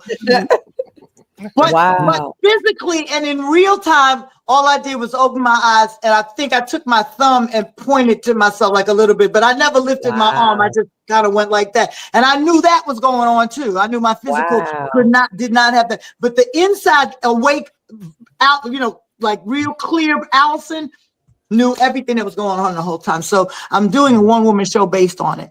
Please, yes. Based on my whole experience. The first thing I did when I got out of the hospital was buy a old school tape recorder so I could tape myself telling all of my my experiences. Anyway, I say all that to say, once I came back to myself, Najee called and said, Allison, we're about to release the record. I want you to come on the road with me. Will you be ready? I said, I'm sure I will be, but I'm going to need a few months. So from January to April, I recovered. And I had speech therapy, physical therapy, that other therapy that they give you, occupational therapy. I had to learn how to walk. I had to learn how to talk. I had to learn how to speak and all those things again. And God is just a good God. God is good. And so when April came, I was able to go to the Berks Jazz Festival, and Najee was on the festival. I was going to have a meeting with Gregory Porter because I wanted to tell him face to face that I need to be singing with you. Yes, yes. And so while I was there, I said, hey Najee, I'm gonna come to the show. He said, why don't you come up and do a number with me and Bobby Lies and Christopher Walker? I said, fine. And I realized this is the first time I'm going to be opening my mouth to sing. Wow. Yeah. Since the coma, I knew that I could sing, but I never questioned, would I ever sing again? You know what I'm saying? God never put that fear in me. It was never a thing. But to hear yourself on a state-of-the-art sound system in front of an audience, you never know what's going to come out. So it was real emotional and kind of scary for me. And it worked out well. It was what I remembered it to be. The audience was aware of what I had gone through, and so they were empathetic, and they were so glad to be a part of that experience. And that's when Najee decided, he says, I want you to come on the road and do as many. I can't give you every date, but I'll give you as many as I can because I want people to see you. I want people to know that you haven't missed a beat. I want them to understand that you've been restored. And the song was taking on a life of its own. The record label had been submitting the music, and they would play the single, but then they wanted to play Valentine Love as well. So we wanted to try to take advantage of that. And that's what we did. So that's the story of Valentine Love, and I've been doing dates with him ever since. Amen. That's a testimony. Beautiful story. Yes. Good. Well, Allison, look, I hate to say this, but we're going to have to cut this up because if we go much longer. Part That's two. the third time Part I two? said something you done fell out. You know, Part two? I fall out. It's what I do. Don't judge me. all I'm saying is if we go much longer, we won't be able to replay this because the StreamYard only allows you. It's a long. It's a Okay, let me ask you a question. How much time we got? I might be able to give you a Cliff Notes version of a very good ending. Yes. 2 minutes. Okay. How about this? I'm working consistently on my Phyllis Hyman tribute show. It's called Old Friend Allison Williams sings tribute to the Phyllis Hyman legacy. You'll hear more about it. It actually opens up the conversation about mental health, mental wealth, mental illness. And we use Phyllis's legacy and her story and her challenge with mental health as a way to reach out into communities and beyond. I'll tell you more about it when I come back. Yeah, I'm coming back. Let's see. I'm a type 2 diabetic, and I call myself a divabetic as part of the divabetic movement. You can look that up, and I show people how they can still live their life and be a diabetic and even reverse it in many cases. And so I'm an advocate for that. Last night, I'm here in New York because I was awarded with an ADELCO award. ADELCO celebrates excellence in African American excellence in theater, on and off Broadway, regional, so on and so forth. And I was given a special achievement. Get it. Okay. Yes. Special Achievement Awards from the ADELCO Foundation last night here at the Alhambra Ballroom in Harlem. And let's see, what else am I doing with my life? Still working on new music, trying to finish a new project, a jazz project, a gospel project, a house project, trying to write the book, trying to, get the biopic done and all those other things, and reaching back. I have a thing called the MVP Academy, Musical Visual Performance Academy, where it's all about anything that's arts. I'm trying to pay it back. I'm trying to pick up my phone and call all the people I know who are masters at their craft and have it give them to the new artists that are coming up so they can have a sturdy foundation that will take them through a successful future. So I'm trying to launch that. What else am I doing?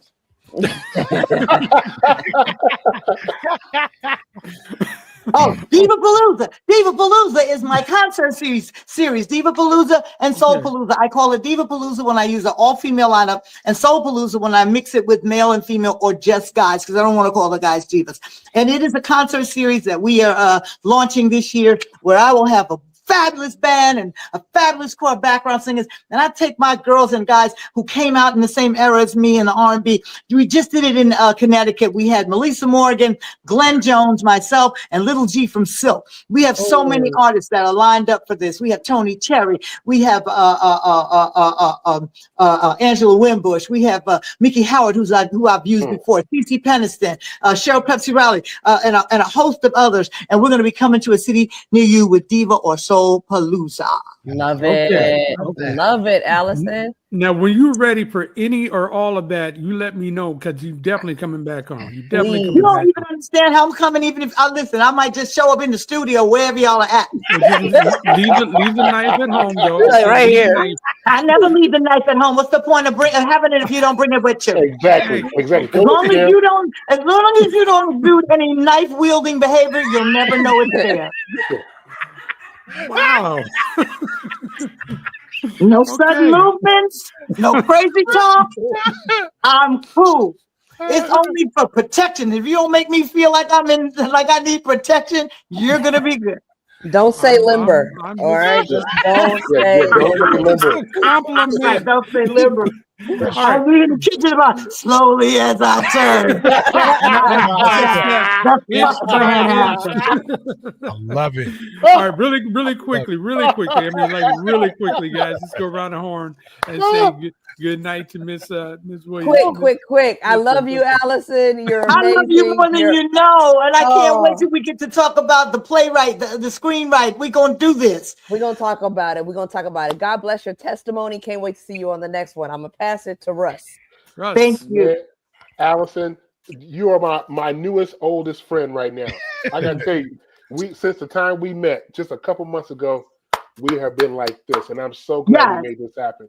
Yes, I'm yes, so yes, glad yes. we did too. And thank you all for being patient with me, to try to get it together, because we tried for some other dates that didn't work, but we got it done. It's supposed to be. And like I said, I believe we're going to do some more things together. DJ, where you at, DJ? I'm right here. You think you cute. Man, you be careful now. I said he think he cute because he been doing the most tonight. But let me get my glasses. Oh, you'll find out, Allison. Let me Find see. out. Is he cute? Put DJ back. Yeah, he's kind of cute. He is Hi. cute. Oh my goodness. Hi, DJ. All right, be careful now. So, Watch yourself. Show me what you're working with. Listen, Allison, Miss Williams, thank you so much for all you do. We just touched the surface. So part 2, definitely, we're going to focus on a lot of stuff that I unearthed, and I can't wait for you to hear it, because it might have been a while since you've heard a lot of it. Listen, now, there was stuff you played tonight that, like, when you played all of the hip hop stuff, I don't get to hear it, like that. Right. And that's why it kind of cheered me up a little bit, because I was like, damn, just a kid. And made music on records that are seminal, that are, you know what I'm saying, that laid the foundation. Rap laid the foundation for us to have hip hop, and I was a part of it. And it's real. We'll get CJ to send you that little part 2. As well. Okay. Yeah. Now, absolutely. Before I turn you over to Jerry, your earrings. Big shout out to Judy Alex, your earrings. Can you show your earrings to the peoples, please? Okay. This is a pair I got as a gift. It's a G clef, right? Because I always got to keep my music. But this is a pair I had specially made because I intend to do a jewelry line, and this is my piece. It is the spider disc. It is the original party starter. If you did not have one of these, you weren't going to have a party unless you had an extreme skill set for keeping the record steady in the middle of the record player. Right. If you don't know what a record player is, Google. It's going to be jewelry. It'll be earrings, pendants, chokers, bracelets, watch faces. We're going to go into some things that are like a tote bag, and that'll be on there, a little sandal, thong. Picture it, Ryan, and it has that in the middle. You know what I mean? The little disc. So we're going to do it. This is a thing that when people see it, they go, oh my God, I love your earrings, because they know the era. They know that if you were listening to music that required this, you came through some of the best music that has ever been put into the universe. They look at their kids and they go, you don't even know what that is. And they go, is it yin and yang? No, it's not yin and yang. Is it no, it's not and then I look at them and I say, okay, but listen, would you wear it? And they look and they tilt their head to the side and they go, yeah, that's dope. I would wear it. So that's all I need to know. Kids love retro. Yep. And if I design the right designs, everybody, if I had $1 for every time I got stopped about this going down the street, I'm just trying to get my patents together so we can do it. I call it 45 RPM, and I've got it copywritten. I just need the patent. And you got to have extra streams of income in this industry. Whether it's a water or I have a gift card. I mean, not a gift card. What do you call it? One of those, not a greeting card, but card that you send to somebody when you want to say hi. Oh, postcard. No, not a postcard, but like a card, where you write your message in the side. I can't think now because I'm rushing. I know we got to go. But it's called the Rainbow in the Cloud series. It was inspired by Dr. Angelou, and her favorite song, which she always had me sing, she called me her songbird, called Rainbow in the Clouds. And she taught us that when there are always going to be clouds, but we should try to live our lives by trying to be a rainbow in someone else's cloud. Right on. So that just means show up with a smile. You know what I'm saying? So it's a note card. That's what it's going to be, a note card. And it'll be different pictures of rainbows and clouds that I have taken from various standpoints, from the ground as well as in the sky, and from airplanes, all of just pictures of the beauty of God's vastness in the atmosphere. And some of them, every pack will have at least one card that has an actual rainbow. And these are real rainbows that I've encountered. And then you get to write your own, note in it. And hopefully it'll be something that'll make someone smile or know that they're being embraced and touched. And that's the rainbow in someone's cloud. Okay, stop. Just take a moment. Stop. My turn. Allison. Yes. This has been the hardest, easiest show I've ever done. You and Jesse Johnson get the same kind of energy. We did a great show with Jesse too, where he just like you, just had a little trouble getting on, but when he came on, he hit the ground running just like you. And I love you for that. You know, your energy and the fact that you so far back east and it's after midnight back there already, and just bless your heart. Listen, these are my office hours. I was struggling like hell at 7 o'clock when I thought I was supposed to be on. I was ready at 7 o'clock, and I was like, he said, no, but you don't have to be there, Allyson, until 10 because it's gonna be, it's just 10 o'clock. I was like, I was just like this. I've been falling out all day. Well, see, now you know exactly how to connect with us. So when we do part 2, and it's going to be when you're ready, you let me know when you're ready. I love the Phyllis Hyman thing. I love 5 of the things that you talked about. When you're ready, let's do part 2. Please. Hey, listen, and this is what you do. You send me your list of questions, so I'm following a grid. You know what I'm saying? I don't go off the rails so much. Nope, I don't like that. I like you don't like to do it like that. Yeah. You like me off the rails, don't you? Yes. This is a conversation. Like this, we're going to do one show for 90 minutes with one question and just let you go. Just say, look, hey, Allyson, how you doing today? Well. All right. So for those of you who joined the show late and missed all this fun that we had, just wait a couple of minutes and it will replay right here on the thing that you're watching. Or you can go to our YouTube page at IRTS Space Show and catch the entire episode all over again. Thank you again to Allyson Williams, Almighty DJ CJ Flash, Ryan Nicole, Big Russ. I'm Jerry Dove. We're going to catch you next Tuesday with another episode of IRTS Live. Go Flash.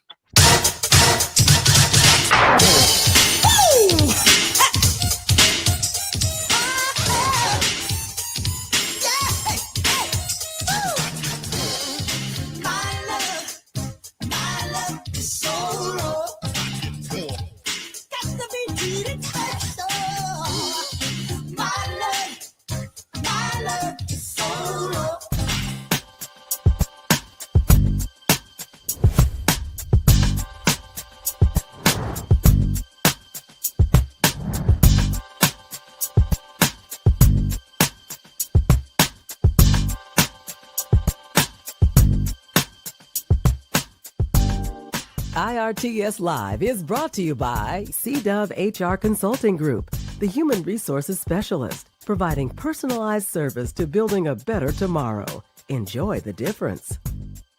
Lifelong Medical Care, offering free vaccines for everyone 12 and over. Call Lifelong at 510-549-5454 or visit lifelongmedical.org. Check out gdovedesigns.com to get t-shirts and hoodies that make a statement. Join DJs Big Russ and CJ Flash for the world-famous show live Fridays, noon to 4 Pacific. Catch them on the following social media platforms. And if you'd like to join us as a sponsor, please email us at info@IRT